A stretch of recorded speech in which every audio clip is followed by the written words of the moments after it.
하신 아버지 하나님, 오늘도 우리에게 만남을 주신 주님의 은혜를 감사합니다. 우리에게 오늘도 우리가 듣고 또 깨달아야 할 주의 말씀을 알려주셔서 우리가 이 시대를 살면서 주님의 사람으로 주님의 뜻을 따라 주님의 말씀을 선포하고 또 지키고 따라가는 승리하는 사람들의 삶을 살아갈 수 있도록 붙잡아 주옵소서. 오늘도 부족한 종을 사용하셔서 주의 진리만 전할 수 있도록 형의 입술에 주의 말씀을 담아 주옵소서.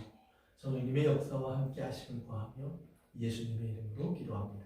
아멘. 우리 지난주까지 우리 4장과 5장에 있는 하나님의 나라, 보좌 앞에 있는 하나님의 모습을, 그리고 하나님 나라의 모습을 생각해 봤습니다. 그래서 오늘부터 6장 이제 시작하게 되는데요. 6장부터 이제 우리가 16장까지가 어떻게 보면 요한계시록 내에서 가장 우리가 말도 많고 또 가장 궁금하기도 하고 또 우리가 보통 말하는 대환란, 그래서 무섭기도 하고 또 한편으로는 그렇기 때문에 이제 우리가 믿는 사람으로서 우리가 그 환란에 들어가야 되느냐 안 들어가냐 이런 식의 이제 퀘션도 많이 있었고, 그래서 또 한편에서는 우리가 또 이제 휴거해서 그 환란에 안 들어갈 거다 이제 그런 얘기들도 있었고 뭐 여러 가지 얘기들이 있었지만, 이제 오늘부터 우리가 이제 그 공부를 하면서 여러분들이 공부하다 보면 지금까지 이제 공부하는 것 내용 속에서 이제 그걸 볼 수 있는, 이제 이해할 수 있는 것들이 많이 준비되기 시기 때문에 조금 더 이제 여러분들이 그 말씀을 두려움 없이 한편으로는 이제 다시 있게 하나님께서 우리에게 주신 약속을 붙잡고 들어갈 수 있고, 또 그러한 일 가운데서 하나님께서 하시고 계시는 하나님의 뜻이 이루어지기 위해서 우리가 해야 할 또 일들이 있다는 것을 또 같이 깨달을 수 있을 거예요. 그래서 같이 보시면서 계속 공부하겠는데요. 복습 겸 해서요. 우리 한번 봅시다. 요한계시록이라고 하는 그 하나님의 말씀, 요한계시록은요. 그러니까 요한이 하나님의 요한에게 주신 말씀인데 왜 주신 말씀이냐? 속히 될 일을 알려주셨다고 그랬어요. 형님, 속히 될 일. 그러니까 그 속히 될 일이라고 하는 것은 뭐냐면 이 땅에 있는 교회들 속에 교회들에게 하나님께서는 이 땅에 지금 곧 닥쳐올 일들이 있다. 그러니까 교회가 미리 준비하고 기다려라. 그래서 우리가 이제 요한계시록 7교회 얘기할 때도 나왔지만 하나님께서 약속하신 것 중에 하나가 뭐예요? 하나님이 예수님의 재림은 도적같이 임하지만 믿는 자들에게는 도적같이 임하는 게 아니다 그래요. 왜? 우리에게 미리 충분히 경고해 주시고 또 준비할 수 있는 시간을 주셨기 때문에 우리는 주님이 오실 것을 준비하고 있는 거예요. 근데 이제 문제는 뭐냐면 주님이 오신다고 하는 약속이 늦춰지고 있다고 하는 생각 때문에 우리가 깨어 있어야 되는 사람들이 잠들어 버리는 수가 있다 이 말이에요. 그래서 그러지 말고 너희들 정말 깨어 있어야 된다. 이런 일들은 곧 일어날 거다. 그래서 이제 얘기해 주시는 건데요. 교회에게 주신 말씀입니다. 그러니까 교회와 상관없는 이야기는 여기 안 들어와 있는 거예요. 교회가 알아야 되고 교회가 깨달아야 되고, 그러니까 예를 들면 교회는 휴거하고 이 땅의 사람들만 고통을 받는데 그 얘기를 하나님이 우리에게 구체적으로 자세하게 해줄 필요 없다 이 말이에요. 그런데 환난의 시간에 아니다. 교회도 이 땅에서 해야 할 일이 있고 교회에게 하나님 주신 어떤 부탁도 있고 또 그 교회가 또 그걸 통해서 하나님께 영광을 돌릴 것도 있고 또 동시에 하나님이 주시는 것 속에서 교회가 찬송하는 일들이 또 같이 나오는 걸 볼 수 있습니다. 그래서 이제 보면 이제 1장에는 이제 예수님이 누구신가에 대한 이야기를 해줘요. 그래서 예수님이 정말로 머리는 하얗고 얼굴은 해같이 빛나고 하면서 이제 우리가 과거에 이제 복음서에서 만났던 예수님, 즉 이 땅에 육체로 오셔서 십자가를 지었던 예수님하고는 다른 모습의 예수님의 모습이 여기 이제 소개됩니다. 근데 이 요한계시록 1장에 소개되는 이 예수님의 모습이 뭐냐면 이기신 예수님, 승리하신 예수님. 예수님이 요한복음 16장에서 그러죠. 보라 내가 세상을 이겼다. 이미 이겼다 그랬고, 그리고 빌립보서에서는 사도 바울 성령님 말씀하시기를 하나님이 예수님을 부활하시게 하신 다음에는 하나님의 나라를 높이 올리셔서 모든 이름 위에 뛰어난 이름을 주시고 땅과 하늘과 땅 하늘에 있는 모든 것이 경배하게 했다. 그래서 왕 같은 예수님의 모습을 이제 여기 이렇게 소개해주고 있는 겁니다. 그래서 예수님의 왕되심, 예수님의 다스리심, 예수님의 승리하심을 보여줍니다. 그 다음에 이제 우리가 2장과 3장에서는 7교회 얘기가 나왔죠. 7교회. 7교회 얘기는 단순히 그 당시 일곱 교회 얘기뿐 아니라 모든 교회 시대, 예수님의 재림까지 이 땅에 있는 교회에게 주시는 하나님의 말씀입니다. 그래서 이 일곱 교회 내용 속에 있는 여러 가지 내용들을 보면 그러한 일들은 예수님이 다시 오실 때까지 교회 속에서 계속 반복될 일들이다. 그렇지만 그것을 통해서 하나님께서 우리에게 말씀해 주신 이유는 뭐냐면 어떻게 우리가 깨달을 수 있고 어떻게 이길 수 있고 그리고 어떻게 거기에서 여전히 하나님의 교회로서의 믿음을 지킬 수 있는지를 보여주시고 알려주시는 그런 길입니다. 그래서 우리가 가장 중요한 게 뭐냐? 성령이 교회들에게 하시는 말씀을 들어라. 교회에게 하시는 말씀을 들어라. 그러니까 잘 듣고 우리가 하나님 뜻을 따라가면 된다는 말씀입니다. 그래서 이제 여기로 나오고요. 그다음에 4장 5장 우리가 지난주까지 공부했는데요. 4장 5장은 하늘 보좌의 모습이 보입니다. 그래서 요한에게 올라와라. 그래서 요한이 올라가서 보니까 하나님의 보좌가 보여요. 그래서 4장에는 보좌의 모습을 설명했죠. 예수님 중심으로 해서 가운데 보좌가 있고 하나님의 보좌가 있고 네 군데에 이제 짐승이 있고 그다음에 네 짐승 주변으로 24장로가 이렇게 둘러싸여 있고 그래서 이런 모습 그다음에 아래는 유리바다 같고 위에는 그다음에 이제 무지개가 이렇게 쳐 있는 이런 모습을 보여주시면서 이것이 하나님의 나라의 보좌의 모습이에요. 현재 이런 보좌의 모습이 있다. 그런데 여기 중심에 보니까 어린 양이 등장하죠. 어린 양이 이렇게 등장해요. 그래서 이기신 하나님의 어린 양이 이 가운데 있고 이 어린 양에게 갑자기 이 주변에 있던 모든 자들이 같이 경배하더라. 다 엎드려서 경배하는 모습을 보여줘요. 그런데 이 24장로의 모습 속에서 우리가 볼 수 있는 건 뭐냐? 24장로의 모습은 멸관을 쓰고 있고 흰 옷을 입고 있고 보좌에 앉아 있다. 그러니까 예수님의 승리에 동참해서 이긴 교회의 모습. 24라고 하는 것은 12 곱하기 2죠. 12이 둘이 있다 이 말이에요. 그래서 구약시대의 교회, 그 다음에 신약시대의 교회를 다 망라해서 모든 성도들의 모습, 즉 하나님의 나라에는 이미 완성된 하나님의 교회가 있음을 보여주는 거예요.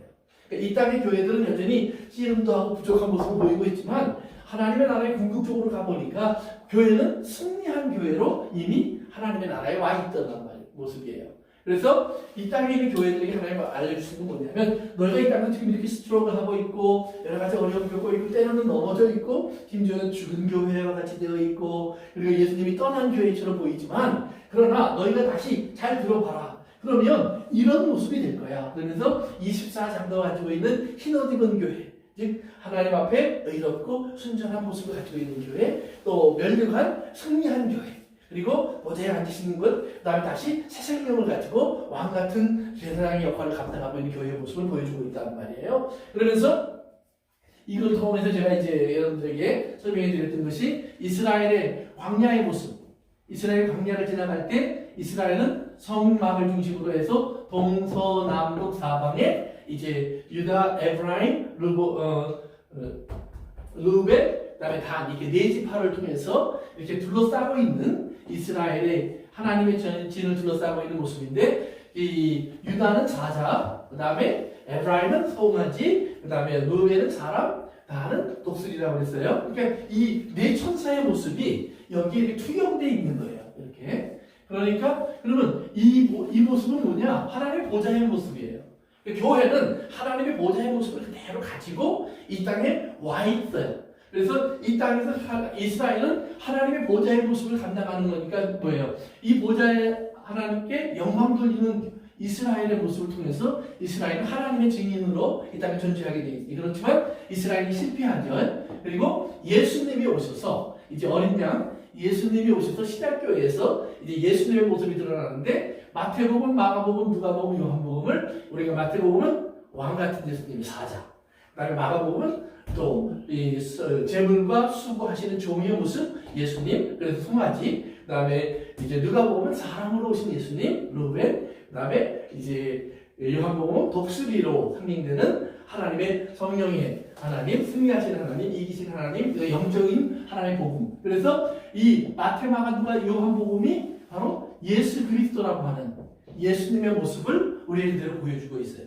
그래서 이 마태, 마가, 누가, 요한복음의 한복판에 예수님이 계시고 이 모든 것은 예수님을 말하는 것이고 그 예수님으로 인해서 이제 뭐예요? 하나님의 교회가 이 땅에 세워지고 교회는 하나님께 예수 그리스도에게 예배하는 예배의 공동체의 모습을 가지고 있다는 말이에요.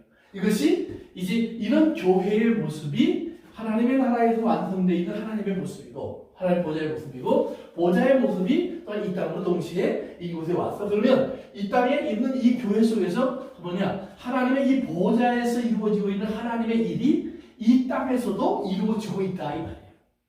그래서 하늘에서 이루어진 일이 땅에서 이루어지는 완성의 모습으로 우리의 시간 속에서 계속해서 나타나고 있다고 하는 사실을 다시 한번 가르쳐주고 있는 거예요. 그러니까 4장과 5장은 이게 뭘 보여주냐면 하나님 나라에서 이렇게 이 땅의 역사를 이렇게 보고 있는 거예요. 땅의 역사를 이렇게 보고 있으면 지금 우리 가운데 이 땅에 있는 일곱 교회의 모습 속에서 있는 이런 여러 가지 어려움이 있고 또 심지어는 앞으로 일어날 여러 가지 환난의 시간도 있고 여러 가지 일들이 있지만 그 모든 것은 이것의 완성이에요. 하나님의 교회의 완성. 어떤 교회의 완성이냐? 예수 그리스도께 영광을 돌리는 하나님의 나라의 이 하늘의 보좌에 있던 이 모습이 땅에서 이루어지는 거예요. 이 땅에서 그래서 땅에 있는 하나님의 교회를 통해서 하나님께 영광이 돌아가고 예수 그리스도를 이름을 높이 올리는 예수 그리스도의 영광을 돌려드리는 이런 역사가 이제 이 땅에서 이루어진다라고 하는 것을 우리가 이제 보게 됩니다. 그 다음에 이제 오늘 6장부터 오늘부터 이제 공부해 보죠. 16절까지 우리가 잘 아는 대로 일곱 나팔 대접. 그 다음에 일곱 대접 이렇게 해서 총 이제 21개가 나오는데 사실은 일곱 번째 이는 일곱 나팔을 포함하고 있고 그 다음에 일곱 번째 나팔은 일곱 대접을 포함하고 있어요. 그러니까 재앙은 우리가 말하면 19개밖에 안 나와요. 그런데 그 19개 속에서도 사실은 우리가 재앙이라고 할 수 없는 부분도 있어요. 예를 들면 우리가 이제 5번째 인을 뗄 때 성도들의 기도하는 모습이 나오잖아요.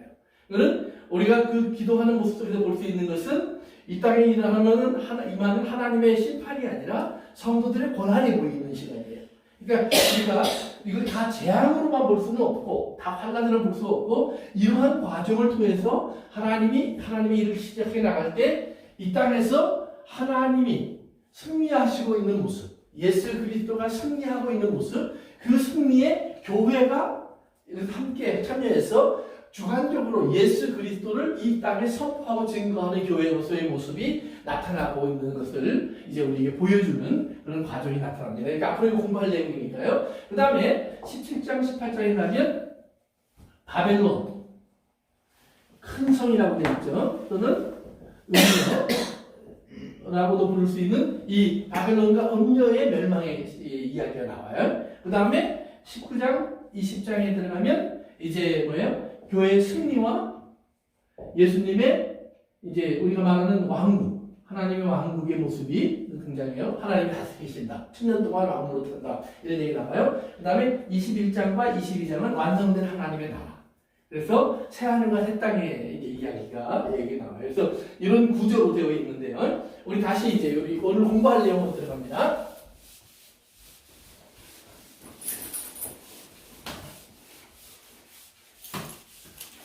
우리 처음 제가 이제 요한계시록 시작하면서 요한계시록의 구조를 얘기해 드렸을 때, 우리 요때 이 부분의 이야기를 해드렸던 적이 있어요. 환난의 시간, 환난 또는 재난의 시간인데요. 이때 보면 이렇게 이해하라고 그랬죠.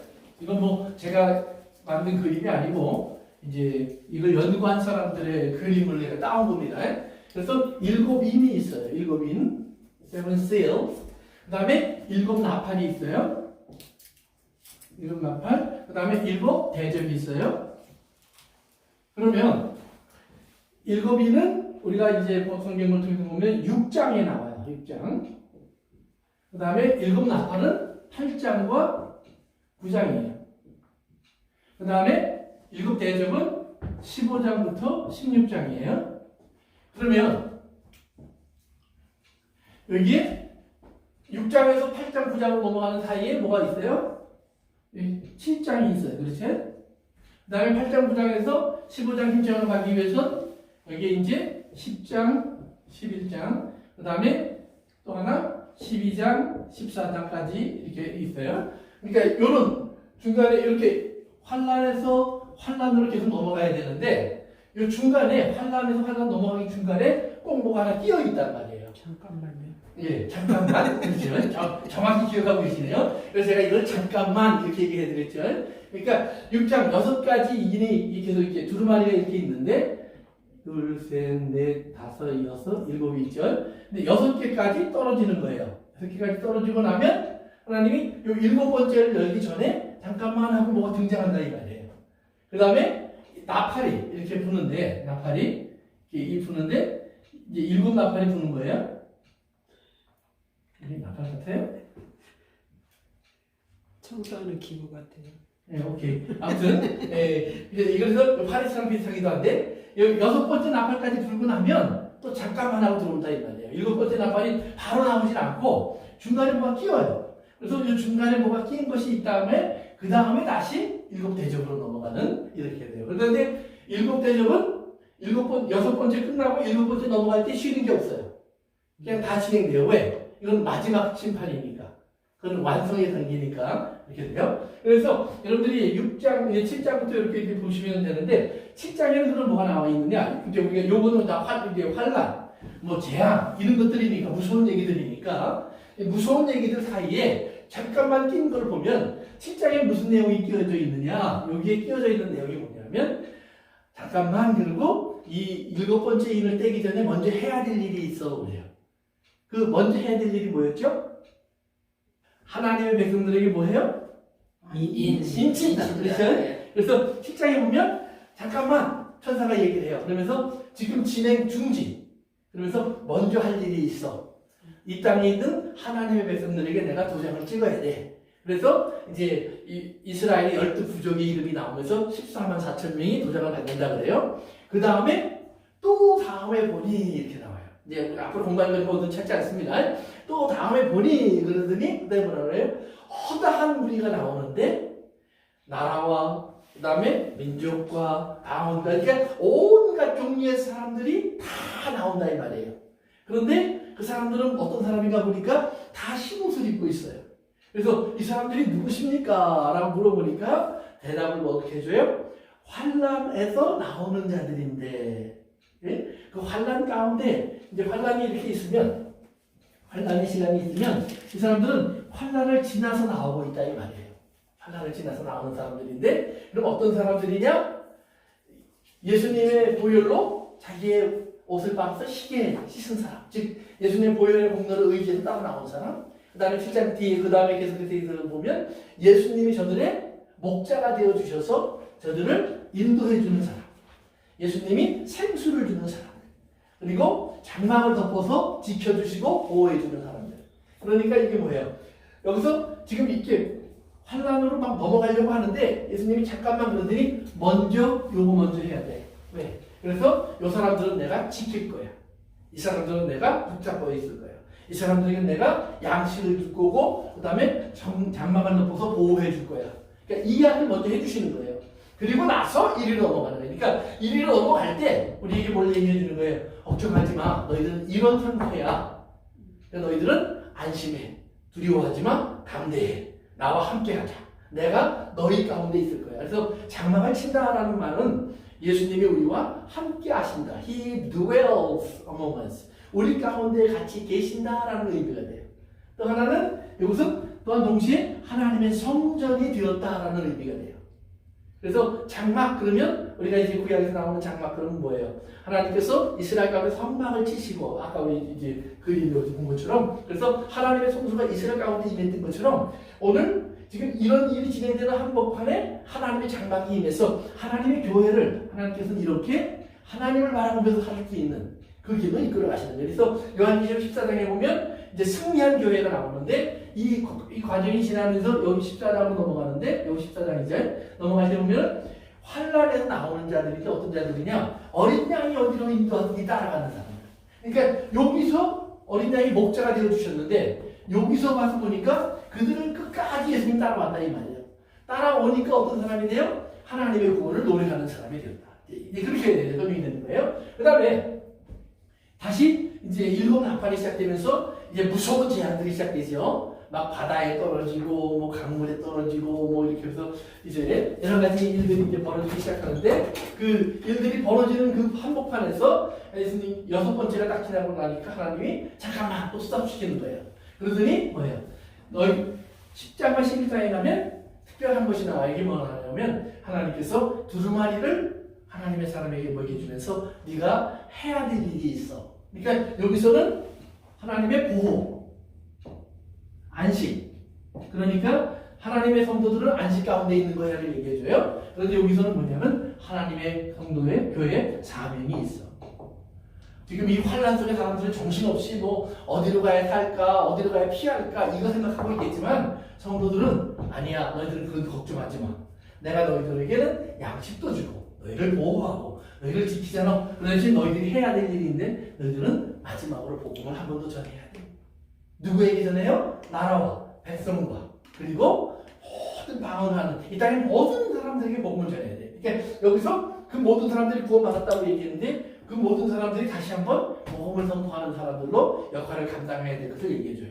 그리고 나서 12장 14장에 보면 그러면 복음을 선포하다 보면 어떻게 되느냐? 여기 이제 11장에 주인이 죽거든요.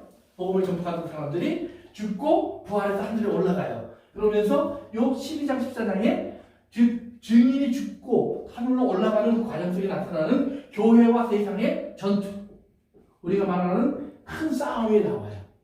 그런데 이 싸움의 내용을 보면 12장과 13장을 이렇게 보시면 일방적으로 교회가 죽어요. 믿음을 지키다가 칼에 죽을 자는 죽고 뭐 돌에 맞아 죽을 자는 돌에 맞아 죽고 뭐 무덤 그다음에 감옥에 갇힐 자는 감옥에 갇히고 이런 교회가 일반적으로 지는 거예요. 그런데 그 지는 모습을 성경 뭐라고 얘기하냐면 그렇게 이기는 사람들 그래요. 지는데 이겨요. 그래서 지는데 어떻게 이기느냐? 육체적으로는 지기는데 이 사람들이 지는 이유가 있어요. 뭐 때문에 지느냐?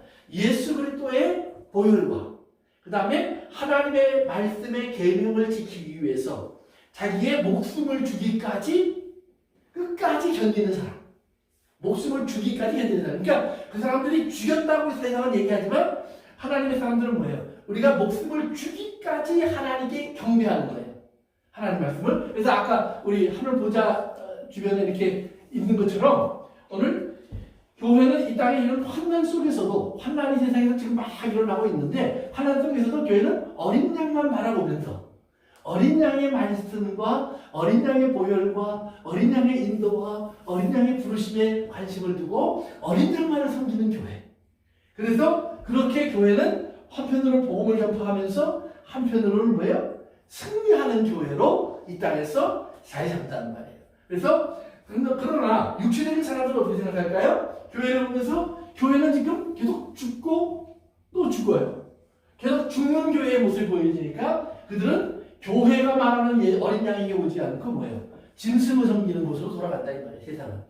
그래서 세상은 짐승을 섬기는 세상이 되고 그러나 하나님께서 돌아오라고 부른 사람들 그들이 이제 몇 명 안 될지라도 그들은 주 앞에 돌아와서 구원을 받을 수 있는 그런 시간이 된다는 말이에요. 그래서 이 과정을 통해서 하나님이 뭘 보여주는 거예요? 이제 내가 너희에게 마지막 심판을 할 건데 이 심판 받을 때 너희들은 할 말 없어. 왜? 내가 이렇게 다 기회를 줬잖아. 그런데 너희들은 그 기회에 응답하지 않았어. 그래서 이제 이 땅에 그런 하나님의 마지막 심판이 오는 것을 얘기해요. 그래서 여러분 보시면 요 6장과 8장과 9장과 15장, 16장을 빼버리면 어떤 얘기가 나오느냐? 하나님의 교회의 모습이 나오고 하나님의 교회의 모습 속에서 하나님의 그러면 이 하나님 보좌 24장로로 대표되는 그 사람들이 누구냐? 한편으로는 14만 4천 명이고 또 한편으로는 뭐예요? 허다한 무리들이다. 흰옷 입은. 그것이 7장에 설명되는 거예요. 그러면서 그들은 하나님의 나라로 하나님의 보좌 주변에 성수가 있는 것처럼 예수님께서 이 땅에 장막을 펴주신다. 그래서 이 땅에서 장막 백성으로 장막에 거하는 사람으로 즉 하나님의 성소에 들어가 예배하고 하나님을 만나는 사람들로 저들은 이 땅에 살면서 하나님이 주시는 만나를 먹고 메추라기를 먹으면서 광야를 지나가는 거예요. 하나님이 주신 생수를 마시면서 지나가는 거예요. 그래서 여러분이 8장, 9장, 15장, 16장에 나오는 마지막 그 7 대접과 7 나팔의 제약을 보면 제일 처음에 나오는 4가지는 대부분 물과 관련되어 있어요. 바다에 그 다음에 마시는 물에, 그래서 그들이 물을 못 마시고 피를 마시고, 그 다음에 독이 든 물을 마시고, 이래서 죽고 세상이 죽음에 있는데요. 그런데 여기에다 뭘 줘요? 하나님이 내가 생명수 생물가로 인도해 간다. 예수님께서 이스라엘 사람들이 광야에 있을 때 하나님께서 반석에서 생수를 주신 것처럼 이 땅의 모든 물들이 상에서 먹먹게 되는 그때에 성도들에게는 생수가 있다 이 말이에요. 성도들에게는. 그 다음에 애굽에서 이제 이스라엘 사람들이 애굽에 이제 10가지 재앙을 냈을 때 하나님 이스라엘 끝낼 때는 뭐예요? 가장 먼저 하나님이 하신 일이 뭐예요? 나일강을 쳐서, 그리고 모든 물의 근원들을 쳐서 다 피가 되게 하셔서 마시지 못하게 했잖아요. 그런데 이스라엘에게는 생수가 있었다 이 말이에요. 그처럼 하나님 그렇게 인도하신다, 걱정하지 마. 이제 그 얘기를 하신 거예요. 그 다음에 여기 와서는 이제 이렇게 해서 정말 이 땅은 하나님의 진노 속에 떨어지고 있지만 너희들은 두려워하지 마. 내가 너희들에게는 사명을 줬으니까 그래 가. 그러면 이 세상은 너희를 죽인다고 생각할 거야. 그러나 너희들이 나도 알고 너희가 아는 뭐가 있죠? 믿음이 있잖아.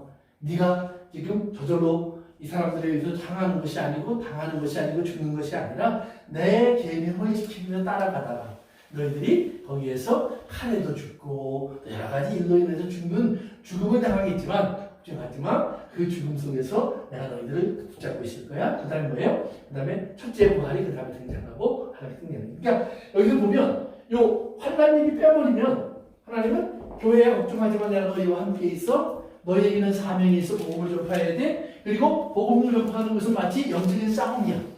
거기에는 너희가 육체적으로 고통을 당하는 시간이 올 거야. 그러나 너희들에게는 그 다음에 뭘로 넘어가요? 19장, 20장에서 첫째 부활에 참여하게 될 거야. 그리고 21장, 22장에서 너희들은 이제 온전히 하나님의 나라에 들어가는 하나님의 나라의 백성으로 이제는 하나님의 얼굴을 보고 어린 양과 함께 거하는 그런 사람이 될 거예요. 그러니까 이건 뭐 복음의 이야기예요. 이쪽은. 그러나 요렇게 넘어가 버리면 또 뭐가 돼요? 하나님의 진노와 심판이 이 땅에 임하는 모습이에요. 그래서 하나님께서는 반드시 한편으로는 하나님의 복음을 통해서 이 땅에 구원할 사람들을 찾으시고 돌아오라고 부르고 계시지만 또 한편으로 분명히 하나님이 이를 심판하신다 이 말이에요. 그래서 짧게는 이스라엘이 예수님 돌아가시고 한 40년, 한 세대가 지나가기 전에 예루살렘에 멸망하는 경험을 해요. 그러면서 이 요한계시록을 읽는 사람들이 그걸 기억할 거 아니에요. 이게 지금 예루살렘이 멸망한 지 얼마 안 됐을 시간이에요.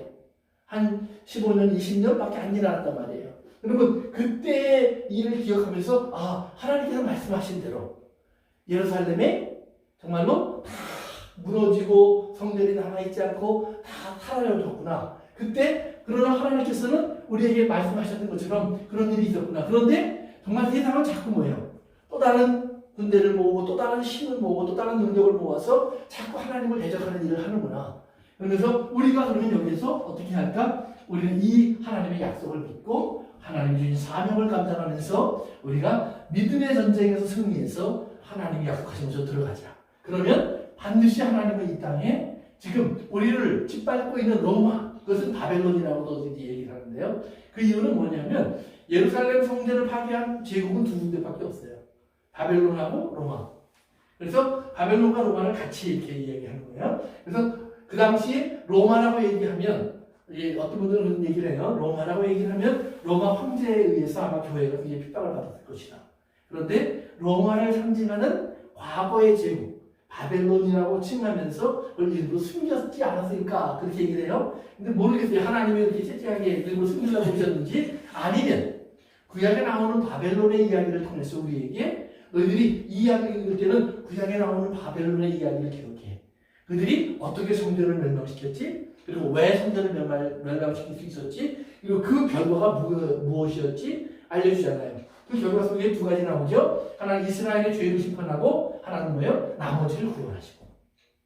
항상 구원의 메시지가 같이 숨어 있었단 말이에요. 그 이야기를 하는 거예요. 그래서 요 구절을 꼭 기억하시면 돼요. 세 가지 재앙이 있는데 세 가지 재앙 사이에 이렇게 끼어 있는 것이 있다. 그 끼어 있는 것이 있는데 그래서 요 6장 이야기 나오기 전에는 4장과 5장 하나님 보좌의 얘기 나와요. 그래서 이미 승리한 하나님의 교회의 모습을 보여준 다음에 6장에 나오는 6가지 인이 떨어지는 얘기를 하는 거거든요. 그 다음에 이제 요 잠깐만 있은 다음에 8장 시작하기 전에 8장 1절부터 5절까지 보시면 또 하나님 보좌 얘기가 나와요. 이 모습이 다시 반복돼요. 그러니까 너희는 걱정하지 마. 이 일은 이 땅의 사람들이 뭐 만들어내고 뭐 자연적인 재앙이 오는 거고 뭐 이런 거 아니야. 내가 하고 있는 거야. Under my control. 하나님의 통치 속에서 이루어지고 있는 일이에요. 그리고 또 하나는 기억해. 너희들의 기도가 지금 응답되고 있는 거야. 그래서 반드시 향연 얘기가 나와요. 향. 그래서 성도들의 기도를 상징하는 향의 얘기가 나오거든요. 그래서 여기 또 한 번 보좌 얘기 나와요. 그 다음에 이 15장에 가서 다시 한번 보좌가 또 반복돼요. 똑같이. 여러분 한번 이거 그렇게 읽어보세요. 그러면 4장, 5장 하나님 보좌 얘기를 하고 6장에 나오는 6가지 인이 떨어지고요. 8장에서부터 이제 일곱 나팔이 시작하려고 하는데 그 시작 전에 반드시 하나님 보좌 얘기를 하면서 그 뒤에 일어난 모든 일들이 하나님 보좌로부터 시작된 일인 것을 우리가 알려줘요. 그 다음에 15장에 가서 똑같아요.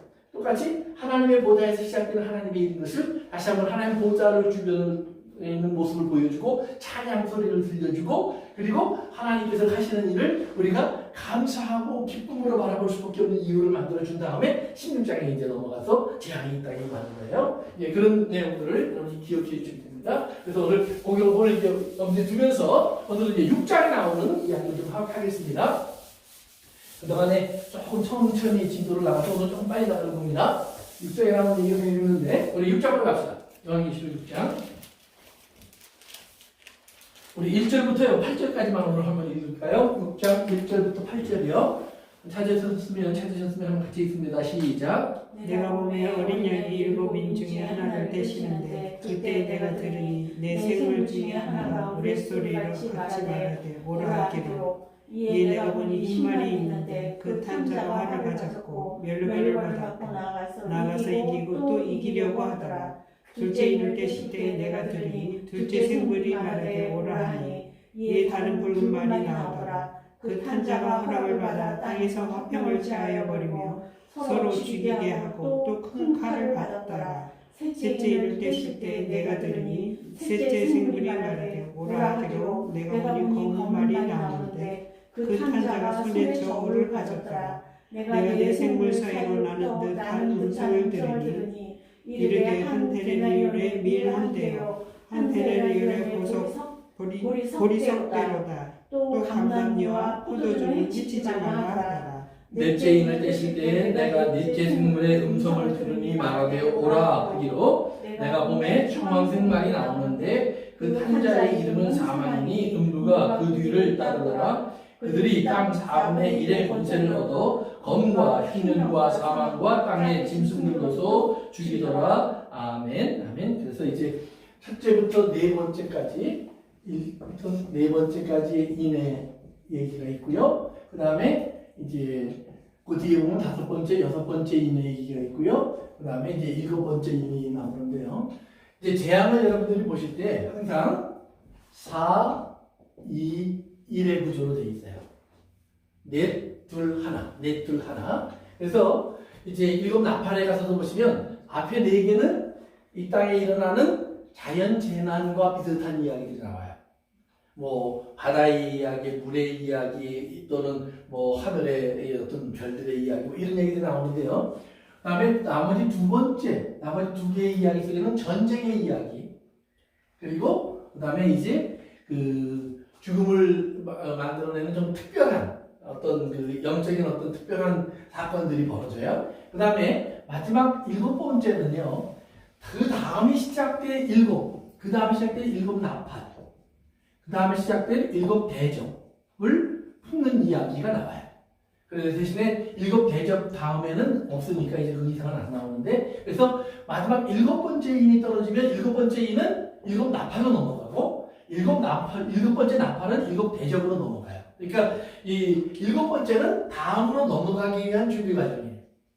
그 대신에 앞에 나오는 이게 4와 2, 이 원칙을 여러분 이제 기억해 주시면 좋은데요. 그래서 앞에 이제 7번째 때도요. 처음에 첫 번째부터 네 번째까지는 뭐예요? 말들이 나오죠, 말. 말이 등장해요. 네 종류의 말이 등장해요. horse. 예. 그 다음에 다섯 번째와 여섯 번째는 성도들의 기도와 여섯 번째는 뭐예요? 1월 성신의 변화. 그래서 어린 양의 진노라고 표현이 되어 있어요. 어린 양의 진노. 어린 양의 진노. 이렇게 나와요. 어린 양의 진노 이렇게 표현이 되어 있는데 그러면 이게 이제 6장에 나오는 내용이고 이건 이제 7장으로 넘어가기 전에 이제 8장으로 넘어가기 전에 7장에 나오는 얘기가 사이에 끼어요. 그러면 이제 네 가지 말의 이야기를 오늘 우리가 좀 이제 얘기할 텐데 첫 번째 보면 하얀색 말, 그렇죠? 말. 두 번째는 뭐예요? 붉은 말. 붉은 말이니까 적색이지요. 적색 말. 그다음에 세 번째는 검은 말이니까 흑색이지요. 네 번째는 페어. 그다음에 또는 청황색 이렇게 나오죠. 청황색이란 말은요, 막 처음에 색상이 올라올 때 보면 나무 같은 거예요. 거기 보시면 색깔이 약간 노랗죠. 노르스름한. 그러니까 이것은 사실은 시체의 색깔이에요. 시신의 푸르둥둥한 색깔. 그렇게 이해하시면 제일 좋아요. 그러니까 이런 네 가지 색깔이 이제 등장하는데, 청황색. 이렇게 네 가지 색깔이 등장하는데, 백마를 탄 것이 등장할 때 뭐라고 되어 있냐면은, 이기고 또 이긴다 그랬죠. 이기고 또 이긴다. 그런데 손에는 활이 있고 그 다음에 멸류관이 있어요. 그렇죠? 네. 그리고 이기려고 하더라. 이김이 나와요. 그 다음에 적색. 붉은색 말은 뭐가 나오죠? 큰 칼. 그렇죠? 칼 나와요? 안 나와요? 나와요. 네, 큰 칼이 나오죠? 큰 칼이 나오는데 뭐예요? 화평을 제거하더라. 그렇죠? 화평을 없애는 거예요. 그러면서 서로 죽이더라. 죽이는데 서로 죽이더라. 서로 죽이더라. 그 다음 이렇게 나와요. 그 다음에 흑색말. 흑색말이 등장할 때 뭐가 나와요? 저울이 나오죠. 저울이 나오면서 이제 보리 석대의 한 데나리온. 그 다음에 밀 한 대에 한 데나리온. 그렇죠? 한 데나리온이라는 말은 뭐냐면 하루의 품삯이에요. 일꾼의. 하루의 품삯. 그러니까 하루 일하면, 그 다음에 뭐예요? 밀가루 한 대. 그건 자기 혼자 먹을 빵값이에요. 그 다음에 보리떡으로 먹으면 3사람까지 먹을 수 있다는 말이에요. 예를 들면, 이런 식이에요. 그럼 여러분들이 한번 생각해 보세요. 예수님이 주신 비유 속에 예수님이 하신 기적 속에 오병이어의 기적이라는 것이 있어요. 그렇죠? 보리떡 5개, 물고기 2마리로 5,000명을 먹이셨어요. 근데 그때 예수님이 저 사람들 배가 고프니까 밥 좀 먹이자 그랬더니 그 제자 중에 한 사람이 계산을 딱 했어요. 그러더니 밥값이 얼마 나온다고요? 200데나리온이 필요하다고 그랬어요. 200데나리온. 그러니까 그 말은 뭐예요? 한 데나리온 가지고 25명 먹을 수 있다 이 말이에요. 한 사람이 일하면 하루 종일 일하면 25명이 하루 기본적인 양식을 먹을 수 있었어요. 뭐 만찬을 먹는다 이건 아니지만 25명 그러니까 가족들 다 먹이고 필요하면 옷도 사 입고 뭐 전기값도 좀 내고 뭐 이러면 살 수 있는 품삯이라는 말이에요. 그런데 지금 여기 와서 보니까 여기 저울에 와서 보니까 한 데나리온에 빵 한 개예요. 그러니까 25배 인플레이션이 생긴 거예요. 인플레이션이. 그러니까 이건 굉장한 인플레이션이 생긴 거죠. 그러니까 굉장히 어려운 상황이 들어가는 거예요. 근데 재밌는 거는 포도주와 올리브 기름은 논타치예요. 그건 이센셜이 아니에요. 포도주와 올리브 기름은 있으면 좋아요. 먹고 즐기고 바르고 꾸밀 수 있고 더 맛있게 만들 수 있고 그러나 밀과 보리는 없으면 안 돼요.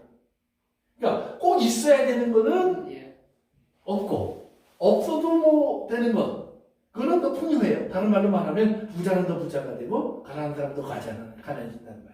앞으로 이제 우리 볼 테니까 좀 봅시다. 그 다음에 청황색은 그냥 사망이에요. 사망. 다른 얘기도 없어요. 그냥 사망. 죽어. 이 말이에요. 그리고는 그 뒤에 뭐가 따라 나와요? 음부가 따라 나와요. 이렇게 뭐예요? 앞에 가서 죽이면 음부가 쓸어가는 거예요. 앞에 가서 죽이면. 그 다음에 8장에 가서 보시면 8절로 가서 보세요. 뒤에 8절 후반부입니다. 청황색 말이 나온 다음에 그 이름은 사망이니 음부가 그 뒤를 따라가라 그랬죠. 그 밑에 시작. 그들이 땅 4분의 1의 권세를 얻어 검과 흉년과 사망과 땅의 짐승들로서 죽이더라. 그렇죠.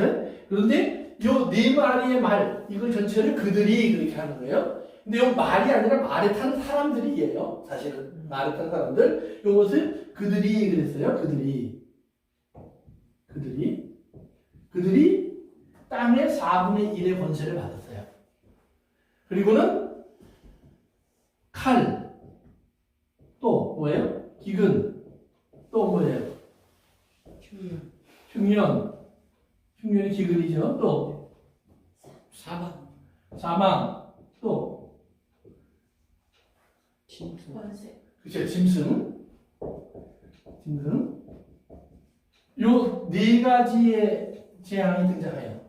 그러니까 요 백적, 흑, 황황 요 네 종류의 말을 탄 사람들이 이런 권세를 받았는데 이런 일을 할 수 있도록 활과 멸류관을 가지고 이기려고 하고 큰 칼을 가지고 화평을 제거하고 서로 죽이게 하고 저울을 가지고 이제 이 땅에 양식이 귀하게 하고 이게 흉년과 같은 거죠. 기근이 오게 하고 그 다음에 청황생 말이 달면서 다 쓸어 담고 죽음으로 이런 일들을 하는데 그들에게 하나님이 4분의 1을 할 수 있는 권세를 줬다 그래요.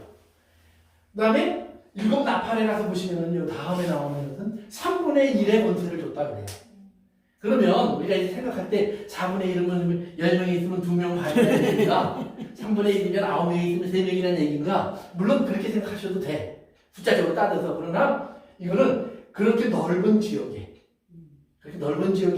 임하게 하셨다. 그렇게 여러분 이해하시는 것이 더 좋아요. 그러니까 누구도 못 볼 수 없어요. 4명 중에 1명은 나가는 거니까. 그럼 내 옆에 사람이 죽는 거예요. 가족 중에 한 사람이 죽는 거예요. 이런 것을 경험할 수밖에 없도록. 그래서 그 경험 속에서 뭘 알려주는 걸까요? 하나님께서 지금 내가 너희를 심판하고 있어. 이걸 알려주시는 거예요. 그래서 깨닫고 돌아오라고. 어떻게 살아야 될지를 그렇죠. 하나님께 돌아와서 이게 어떻게 음성을 들으라고. 그래서 이제 이런 얘기 나오는데, 그러면 이제 몇 가지만 살펴봅시다. 그러면 이제 요 네 가지 중에 가장 이제 먼저 살펴보고 우리 한 번 더 보고 갑시다. 우리 스가랴서를 가보세요. 스가랴서. 구약성경 스가랴서. 구약성경 스가랴서 1장 7절부터 10절까지 보시면은요. 거기에 네 말이 처음 등장해요. 성경에 나오는 네 말에 대한 이야기가 처음 등장하는 것이 거기에요. 그래서 다리오 왕 제2년 11번째 달 곧 스밧 올 24일에 이또의 손자 베레기야의 아들 선지자 스가랴가 스가랴에게 여호와의 말씀이 임하니라 그러죠. 8절 같이 읽습니다. 시작. 내가 밤에 보니 한 사람이 붉은 말을 타고 골짜기 속 화석류나무 사이에 섰고 그 뒤에는 붉은 말과 자줏빛 말과 백마가 있기로. 그래요. 여기서 보니까 스가랴라고 하는 하나님의 선지자가 어느 날 하나님 말씀을 받는 거예요. 스가랴는 언제 사람이냐 하면 이스라엘 사람들이 바벨론의 포로로 갔다가 돌아와서 성전 건축을 시작해요. 그러다가 성전 건축을 중간에 멈춰요. 여러 가지 방해도 있고 뭐 어려운 일들이 있으니까 멈춰요. 그때 하나님께서 스가랴를 보내서 학개와 스가랴 두 사람을 보내서 이스라엘 사람들을 깨우쳐요. 맞아치워라. 완성시켜라. 그래야 너희들이 이제 내가 계획하는 일들 속에서 너희들에게 안식이 임한다. 내가 너희들을 지켜주겠다. 이런 이야기를 하시면서 그들을 권면하는 이야기거든요. 그러면서 그들에게 뭐라고 얘기하냐면 네 가지의 말 이야기를 이제 하는 거예요. 그러면서 이제 8장에 보면 그 이제 천사들이 그 붉은색 말, 자줏빛 말, 백마가 있다 이렇게 나오죠. 그다음에 내가 말하는데 주여 이들이 무엇이니까 내게 말하는 천사가 내게 이르되 이들이 네게 무엇인지를 내가 보여주리라. 그다음에 10절 보세요. 시작. 화석류나무 사이에 손자가 대답하여 이르되 이는 여호와께서 땅에 두루 다니라고 보내신 자들이니라. 아멘. 그래서 여호와께서 그 말들을 땅에 두루 다니도록 보낼 거예요. 두루 다녔다는 말은 뭐냐면 이리로 갔다 저리로 갔다 하라는 말이에요. To and from이에요. 그래서 골고루 다 다녀보라는 얘기예요. 그러면 뭐 다니면서 뭘 보라는 얘기일까요? 그 밑에 나오는 얘기를 보면 두 가지가 와요. 하나는 이스라엘에 대한 보고가 와요. 하나님, 이스라엘이 저들이 이런 상태로 있습니다. 그래서 이스라엘의 상태에 대한 보고를 해요. 두 번째는 이스라엘을 괴롭히는 사람들에 대한 보고를 해요. 하나님 앞에. 그러니까 하나님께서 이스라엘에게 대해서 뭐라고 하냐면 이제 내가 그 이스라엘을 다시 일으키리라. 다시 세우리라. 이렇게 이 천사들 중에 하나님이 이스라엘을 살피시고 이스라엘을 세우실 것을 얘기해요. 그 다음에 이스라엘 괴롭힐 사람들에 대해서는 이렇게 말을 하세요. 한번 더 우리 보고 갑시다. 우리 이거 밑으로 좀 내려가시면은요. 하나님께서 이스라엘에 대하여 15절입니다. 15절 시작. 아니란 여러 나라들 때문에 심히 진노하나니 나는 조금 노하였거늘 그들은 힘을 내어 고난을 더하였습니다. 이 말은 뭐냐면 이스라엘을 괴롭히고 있는 나라들이 너무 평화스럽다는 말이에요. 이스라엘 딱 걸쳐 앉아서 이스라엘을 짓밟고 노예로 삼고 막 고통을 주는데 그 사람들은 어떻게 살아가서 봤더니 너무 편안하게 잘 먹고 잘 살고 있더라는 말이에요. 그러니까 하나님 뭐라고 그래요? 내가 그 사람들 때문에 화낸다. 그러면서 나는 조금 화를 냈는데 그들이 뭐예요? 힘을 내서 고난을 더했어요. 그러니까 하나님께서는 그 사람들을 통해서 사실 이스라엘을 책망하신 거예요. 그러면 하나님의 뜻 가운데서의 책망의 수준을 넘어가면 안 되는데 하다 보니까 신이 났어. 짓밟는 게 재밌어. 자기의 힘을 과시하는 것 같아. 그러니까 더 큰 힘을 가지고 막 짓밟는 거예요. 그래서 이스라엘을 하나님은 한 대 때려 그랬는데 한 12줄 때린 거예요. 하나님은 죽이지는 마 그랬는데 죽였다는 말이에요. 그러니까 이런 걸 보면서 하나님이 내가 분노한다 그래요. 그 다음에 21절에 보면 하나님이 대장장이를 만들어요. 그래갖고 그들의 뿔을 다 꺾어버려요. 내가 그들을 꺾어버리겠다. 이제 이런 얘기를 하는데요. 그 다음에 6장으로 가십니다. 스가랴서 6장.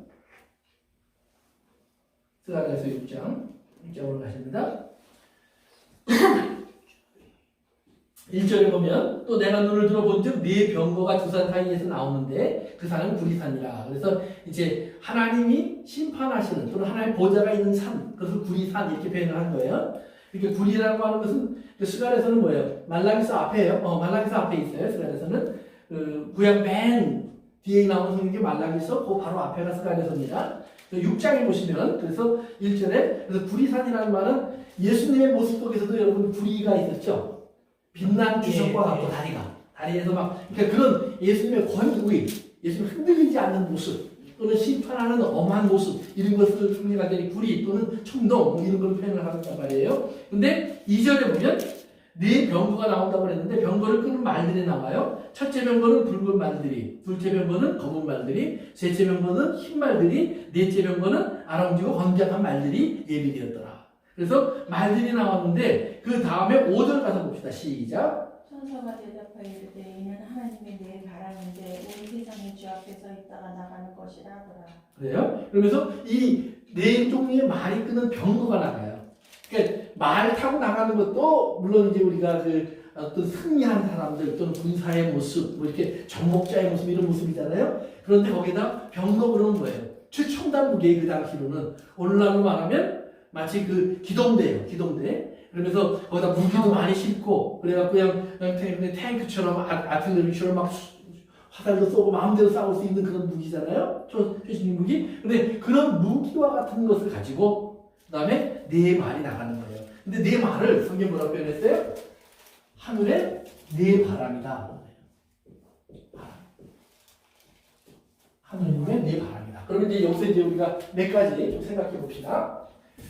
요거 잘 이해하세요. 그럼 첫째, 이제 두루마리가 있는데 인을 띄어요. 하나 띄면 두루마리가 펼쳐질까요? 다 떼었죠. 아니죠. 6개 뜰 때까지는 두루마리가 펼쳐지는 게 아니에요. 그러니까 두루마리에 있는 어떤 하나님의 말씀이 이 땅에 쫙 펼쳐지려면 7번째까지 떨어져야 돼요. 그러면 7번째 떨어지기 전까지 6개를 띌 때까지는 그러면 어떤 일이 벌어지고 있느냐? 6개를 띄는데요. 이 말들이 나와요. 근데 말들이 어떻게 나오냐면 요한계시록 다시 가세요. 요한계시록 3장으로 6장으로 다시 가세요. 요한계시록 6장에 가서 다시 보시면 말들이 나올 때 오라 어린 양이 7인 중에 하나를 떼시는데 그때 내가 들으니 뭐예요? 네 생물 중에 하나가 오래 같은 소리로 말하기를 오라. 그러면서 네 생물은 뭐예요? 어린 양의 보좌가 있고 어린 양의 보좌를 둘러싸고 있는 네 생물이 있었죠. 사자 얼굴, 송아지 얼굴, 사람 얼굴, 독수리 얼굴 하고 있는 이 중에 하나가 come! 이러고 외쳤단 말이에요. 와라. 그러니까 하얀 말이 나왔어요. 두 번째 뜻은 마찬가지예요. 오라 하니까 빨간 말이 나와요. 또 오라 하니까 흑색 말이 나와요. 오라 하니까 청황색 말이 나와요. 이 말은 뭐예요? 이 백적 흑청은 뭘까요? 하나님의 천사예요. 이해되셨어요? 그러면 시편 104편에 가서 보시면 시편 104편 이제 우리가 그걸 어떻게 이해되는지 거기 나옵니다. 시편 104편에 가서 한번 보세요.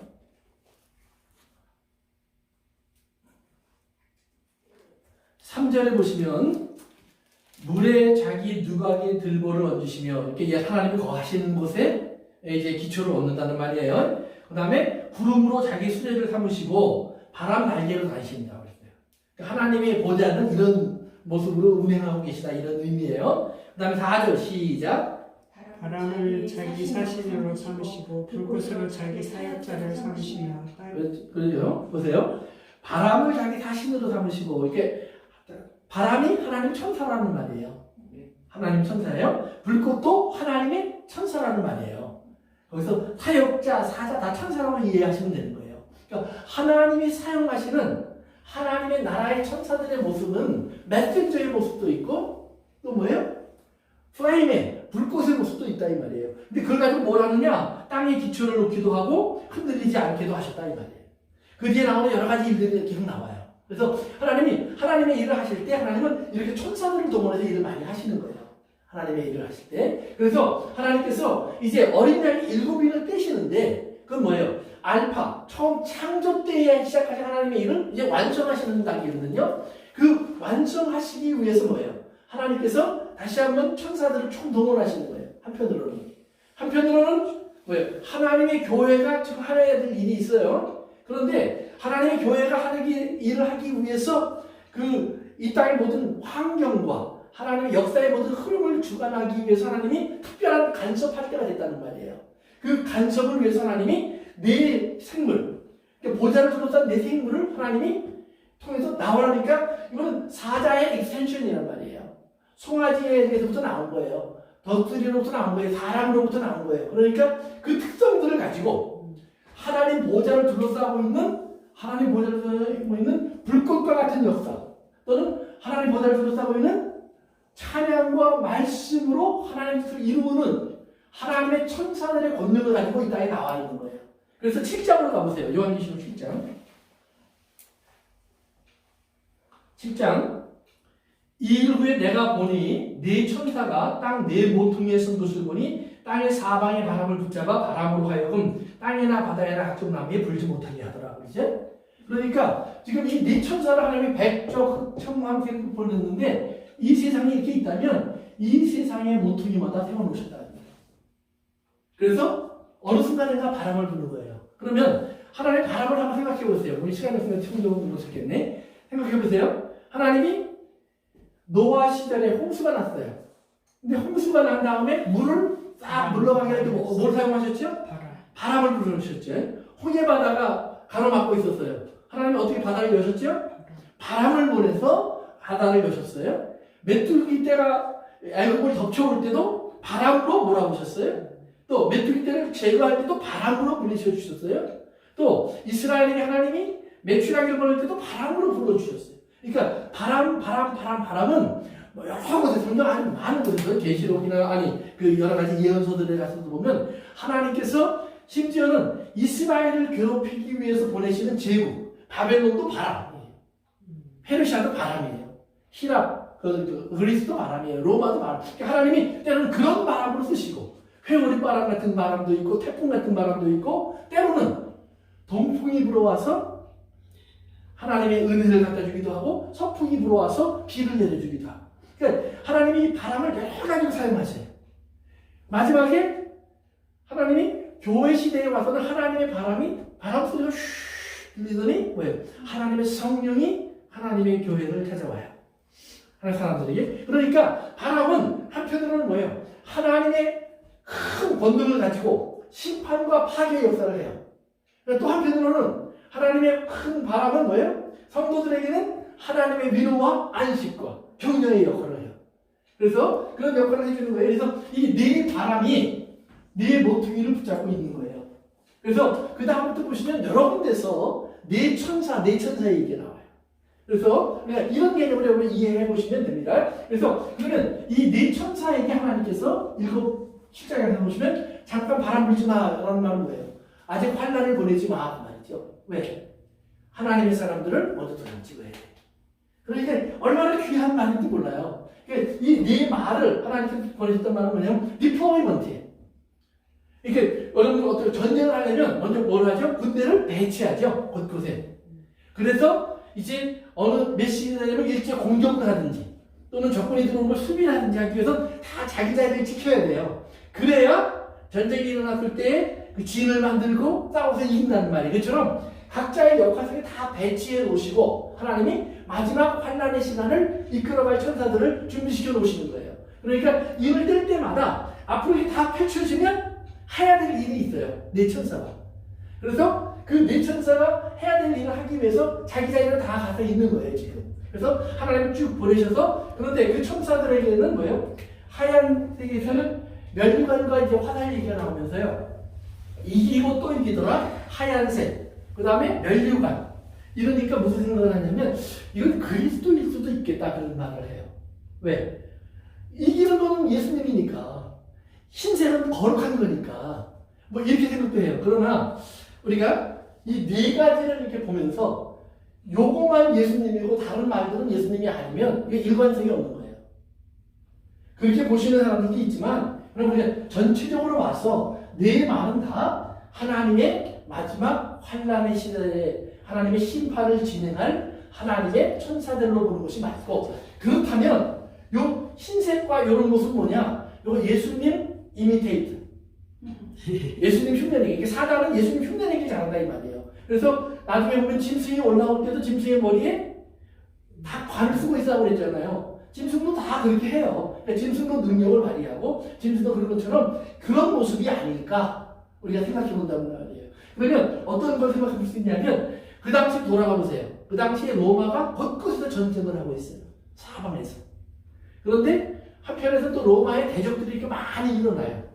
그래서 로마는 나가서 이기려고 하는 정복자가 되고, 그 다음에 또 그를 대적하는 많은 군대들은 그들과 싸워서 이겨서 자기네 나라의 독립과 자기의 안정을 지키기 위해서 싸우고, 이런 전투가 계속되고 있다 이 말이에요. 그래서 계속해서 전쟁이 일어나고 있고, 백마는 로마의 승전하면, 로마가 전쟁에서 이기면 개선식을 할 때 항상 제 맨 앞에 있는 장군, 승리한 장군이 타는 말은 항상 승마예요. 항상 흰발을 타고 들어가요. 그래서 승리를 상징해서 내가 이겼다 하고 탁 들어오거든요. 그러니까 그런 로마의 그런 모습, 또는 강한 군대의 모습, 제국들의 모습. 그래서 뒤에 보면 아까 8절 뒤에 보니까 마지막에 짐승 이렇게 나오잖아요. 그럼 짐승은 뭐냐 이 말이에요. 사자 뭐 늑대를 풀어놔서 하나님이 그들이 막아서 잡아먹게 했느냐? 물론 황폐하게 되면 짐승과 같은 그런 들짐승들이 다른 사람들 다 메꿀 수 있어요. 그럼 또 하나는 요한일서에 보면 짐승은 뭐예요? 항상 적그리스도의 일꾼들이죠. 교회를 괴롭히는 사람들, 교회를 죽이는 사람들. 그러니까 이렇게 연결시켜 볼 수 있다 이 말이에요. 이건 연결시켜 볼 수 있다는 말이에요. 이거 다 아니에요. 그렇게 볼 수 있고 그렇게 보면 자연스러워요. 그 다음에 적대 큰 칼. 그래서 이제 화평을 제거해버리고 계속해서 전쟁과 난리들이 계속 진행된단 말이에요. 칼. 계속 진행된단 말이에요. 그 다음에 거무말, 저울, 아까 양식 얘기 잠깐 했지만 양식은 이렇게 생각하시면 돼요. 한번 생각해 보세요.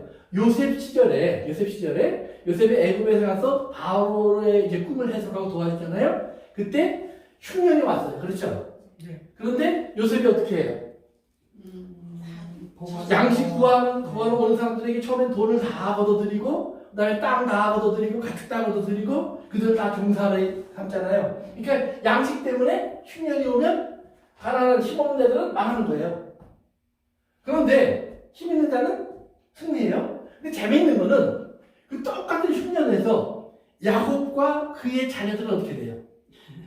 흉년을 면해가고 흉년에서 오히려 구원의 자리로 옮겨지면서 그들이 애굽의 귀빈으로 들어와서 좋은 땅을 얻고 거기서 편안히 거할 수 있는 자리에 들어가요. 그래서 요셉이 이렇게 말해요. 내가 돌보리이다. 내가 돌보리이다.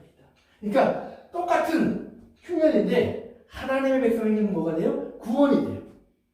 그러나 이쪽으로 보면 뭐가 돼요? 그것은 그들의 모든 것을 빼앗기는 절망의 시간이 돼요. 그런 거예요. 그 다음에 그래서 청학생 마지막에 사망, 음부가 따로 와요. 그런데 보니까 교회도 많은 사람이 죽어요. 성경에 보니까, 요한계시록 보니까. 그런데 하나님이 뭐라고 해요? 그들은 처음 부활, 첫째 부활에 참여하는 자로 다 다시 일어나요. 요한계시록 20장, 19장에서 보면 다 다시 일어나요. 그래서 오히려 왕 노릇하는 사람들이 돼요. 그러니까 그런 하나님의 계획을 우리가 볼 수 있단 말이에요. 그래서 이 네 말 속에서 여러분들이 네 말을 보면서 이 네 말에 과연 누굴까? 예를 들면 이게 정말 로마일까? 이게 정말 뭐 이렇게 어떤 세계 2차 대전일까? 이게 뭐 이렇게 대흉년이 오는 어떤 시절이 있을까? 그런 거는 다 forget about it 하세요. 그런 건 잊어버리고 중요한 건 뭐냐면 이런 내용들이 복합적으로 일어날 수 있다 이 말이에요. 처음에 배치는 했지만 보세요. 어떤 만약에 첫 번째 인 할 때 하얀 말이 나왔어요. 두 번째 인 되니까 하얀 말이 제자리 갔을까요? 아니에요. 여전히 이 땅에 있는 거죠.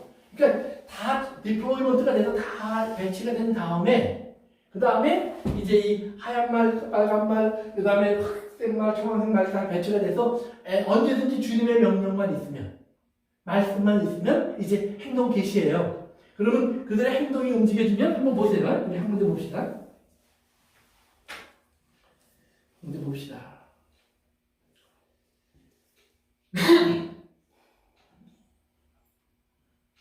잠깐만요. 우선 다니엘서 7장으로 가보세요. 다니엘서 구약성경 다니엘서 7장 다니엘서 7장 2절 한번 읽어보시죠. 2절 다니엘이 진술하여 이르되 내가 밤에 환상을 보았는데 하늘에 내 바람이 큰 바다로 몰려 불더니 그렇죠? 보면 다니엘이 본 환상 7장에서 환상이 무슨 환상이냐면 바다에서 이제 바벨론이 올라오고 페르시아가 올라오고 히랍이 올라오고 로마가 올라오는 환상을 보는 거예요. 그런데 그들이 올라올 때는 뭐예요? 네 바람이. 그러니까 그 네 바람이라는 건 뭐예요? 하나님이 이런 컨트롤 속에서 그들이 일어나서 어디서부터 나와요? 바다로부터 나와요. 그래서 성경에 나오는 바다는 이게 우리가 태어나서 새 땅에 가면 뭐가 없어져요? 바다도 없다고 그러죠. 바다가 왜 바다가 없냐? 바다는 이제 우리가 나중에 찾아보겠지만 이사야서 27장, 그다음에 에스겔서 29장, 32장 뭐 여러분 적어놨다가 한번 찾아보세요. 그러면 거기에 바다 속에는 뭐가 있냐면 큰 악어가 있어요. 큰 악어가 있어서 악어가 뭐라 그러냐면 이건 내 세상이야. 내 마음대로 할 수 있어. 그래서 여기 들어오면 아무도 못 나가. 그러니까 이스라엘이 애굽에서 나올 때면 어디를 지나가야 돼요? 홍해 바다를 지나가야 돼요. 그런데 뭐가 막고 있어요? 바다가 막고 있어요. 근데 여기 바다 속에 누가 있어요? 큰 악어. 근데 큰 악어를 성경에 뭐라 그래요? 하나님이 애굽의 바로에게 너는 큰 악어야. 그러니까 바로가 악어예요. 그러니까 세상 왕이 악어예요. 그러니까 사단은 바다를 가지고 우리를 지배하는 거예요. 그래서 바다가 우리를 삼키려고 하는 것처럼 이렇게 이제 땅을 삼키려고 하는 것처럼 이 세상 왕 사단이 우리를 그 바다 속에 가두려고 하는 거예요. 그래서 바다 속에는 제국들이 자꾸 올라와요. 그래서 요한계시록 13장과 12장에 가서 짐승이 올라올 때도 가서 보시면 바다에서 올라와요. 바다에서. 그런데 그 바다에서 올라오는 짐승들은 이렇게 하나님의 사람들을 괴롭히려고 하는데 우리가 보는 거예요. 그들이 어떻게 올라올 수 있었느냐? 하나님이 허락하셨기 때문에 올라왔습니다. 그러니까 하나님이 만들어주셨다고 생각하시면 안 돼요. 세상은 악하기 때문에 그런 것들이 만들어져요. 그런데 하나님 그들 중에 어떤 것들은 사용하신다 이거예요. 하나님의 목적을 위해서. 오케이, 그런 거 해. 그걸 통해서 너는 마치 예수님을 십자가에 못 박아 가로주다야. 팔아먹어. 그렇지만 그걸 통해서 하나님 뭐예요? 오히려 예수님의 구원을 이루시는 사역을 완성시키는 것처럼 하나님의 뜻을 이루어 가신다는 말이에요. 그래서 그런 거예요. 또 한 군데 더 봅시다. 예레미야서 21장 7절.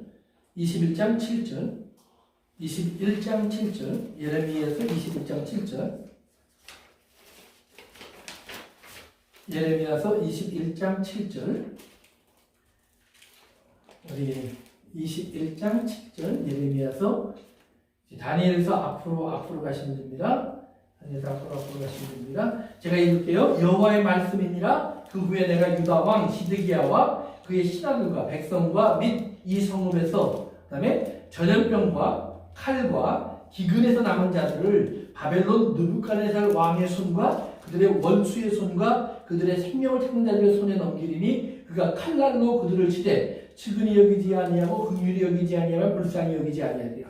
여기 보면 네 가지 재앙이 나오죠. 전염병, 칼, 기근, 그 다음에 바벨론의 칼날. 그렇죠? 이렇게 네 가지 재앙이 나와요. 그 다음에 에스겔서 14장 갑니다. 요거만 읽고 또 설명합니다. 21절입니다. 에스겔서 14장 21절. 에스겔서 다니엘서 에스겔이 그 앞인 것 같은데요. 에스겔서 14장 21절 같이 읽습니다. 주 여호와께서 이같이 이르시되 내가 나의 네 가지 중한 벌과 곧 칼과 기근과 사나운 짐승과 전염병을 예루살렘에 함께 내려 사람과 짐승을 그 중에서 끊으리니 그 해가 더욱 심하지 아니하겠느냐. 그러니까 그 에스겔서 14장 21절과 요한계시록 6장 8절을 이어보면 똑같죠. 그러니까 네 가지 재앙. 그러니까 하나님은 네 가지 재앙이라는 말은 그것밖에 없다는 말은 아니에요. 이 안에는 질병도 있을 수 있고, 또는 뭐 우박도 있을 수 있고, 뭐 홍수도 있을 수 있고, 다 있어요. 그러나 이 네 가지라는 말 안에 땅에서 일어날 수 있는 모든 것이 들어가 있어요. 이 땅이 당해야 될 모든 하나님의 진노가 다 들어가 있어요. 그래서 하나님의 이 네 가지는 요 네 가지 말로 상징되는 것이고, 네 가지의 말로 상징되는 것을 통해서 우리 깨달아야 될 것은 하나님은 단순하게 이 네 가지의 말을 보내서 이 땅을 멸망시키는 데 목적이 있는 것이 아니라 아까 우리 스가랴서 1장에서 본 것처럼 네 말을 보내서 먼저 두루 다니게 해서 그래서 하나님의 보좌 앞에 있는 하나님의 그 천사들의 모습을 보니까 성경이 뭐라고 했어요? 그들의 눈이 가득하더라. 날개에 눈이 가득하더라. 이렇게 나와 있단 말이에요. 그 다음에 하나님 앞에는 7 영과 그러죠? 그래서 하나님 그 7 영을 통해서 온 세상을 다 두루 살펴보고 계시다. 그래서 하나님은 이미 보고 계시고 알고 계시는 거예요. 그래서 한편으로는 심판을 준비하시지만 한편으로는 구원을 위한 하나님의 준비도 동시에 착착착착 진행되는 거예요. 그래서 스가랴서 1장에 가서 보시면 그룹 천사들 사이에서 하나님께서 인을 칠 사람을 보내요. 그래서 세마포 옷을 입고 어떤 사람이 나와서 먹칠을 하고 다녀요. 그러니까 구약에는 그렇게 인을 친다고 나오고 신약에는 하나님께서 천사들을 통해서 인을 치겠다 이렇게 나오시니까 어떻게 인을 치는 방법은 우리가 몰라요. 그러나 우리가 이제 이사야 같은 데 보면 또 동시에 이사야에게 하나님이 불로 지져준단 말이에요. 그러니까 우리가 에베소서에 가서 보니까 하나님께서 성령을 우리에게 주심으로 우리가 다 하나님의 보증의 인을 갖고 계신 거예요. 성령이 우리 안에 계실 때. 그러니까 성령이 그러면 그것을 어떻게 우리에게 인을 쳤느냐? 그건 하나님이 아시면 되는 거예요. 하나님 넌 내 거야. 그러는데 그게 중요한 거지. 내가 그 인이 어떻게 생겼을까 고민하는 거 아니에요. 그 다음에 그렇기 때문에 666도 마찬가지예요. 666도 우리가 여러 가지 얘기들 많이 나왔었지만 컴퓨터 칩이냐 이런 건 전혀 상관없는 거예요. 666은 사단의 표시예요. 사단의 표시. 그러니까 사단의 표시는 거기에 죄의 모습으로 드러나는 거지 여기에 어떤 도장이 박히는 게 아니다 이 말이에요. 우리가 속지 말라는 얘기예요. 오케이. 그래서 이렇게 그래서 네 천사가 이렇게 등장하고요. 그 다음에 거기까지만 합시다. 네 천사가 등장해서 이렇게 해서 하나님이 네 천사를 디플로이 한 다음에 그 다음에 이제 이제 5번째 인이 떨어질 때 가서 보시면 그렇게 나와요. 다음 시간에 자세히 하겠지만 하나님 앞에 하나님의 성도들이 언제까지입니까? 우리 기도를 안 들어주시고 이 이야기가 나와요. 그러니까 하나님께서 조금만 더 기다려 숫자가 좀 차야 돼. 그러니까 이것까지 다 보면서 하나님의 교회는 두려워 떠는 것이 아니라 뭔가 기대가 더 올라가는 거예요. 아, 때가 가까이 오는구나. 그래서 하나님 지금이에요. 그랬더니 하나님이 그래 조금 더 기다려. 이런 말씀을 하시는 하나님 말씀을 기억하면서 교회는 절대로 두려움의 세상에서 하나님을 만나는 것 아니고 이 시대를 겪는 게 아니라 아까 말한 보좌 앞에 있는 하나님의 모습이 우리 가운데 어떻게 임재해서 우리와 함께 하시면서 우리에게 이 시간을 하나님과 함께 지나가게 하는지 그리고 이 시간 속에서 어떻게 하나님께서는 교회를 통해서 재앙은 천사들이 하지만 교회를 통해 하나님이 여전히 하나님의 선하심을 드러내고 있는지 하나님의 자비와 긍휼을 드러내고 있는지를 여러분이 보시면 요한계시록은 정말 귀한 복음의 책입니다. 마태, 마가두가 요한복음보다도 어쩌면 더 좋은 복음이 요한계시록에 가득 차 있더라. 볼 수 있어요. 그래서 그렇게 여러분들 위로받고 승리해 가시길 바랍니다. 네, 기도하겠습니다. 아버지 하나님, 오늘 우리가 여기까지 하나님 말씀을 나누고 또 헤어집니다. 주님, 여러 가지 이야기 속에서 아직은 우리가 다 이해되지 않는 부분이 있더라도 우리 하나님의 성령님의 인도 속에서 우리 성도 한 사람 한 사람 지혜의 말씀을 주시고 지식의 말씀을 갖게 하셔서 하나님의 말씀을 깨달아지고 이 말씀 속에서 주님이 주시는 위로와 확신과 그리고 또한 사명을 기억하게 하여 주옵소서. 아멘. 예수님의 이름으로 기도합니다. 아멘.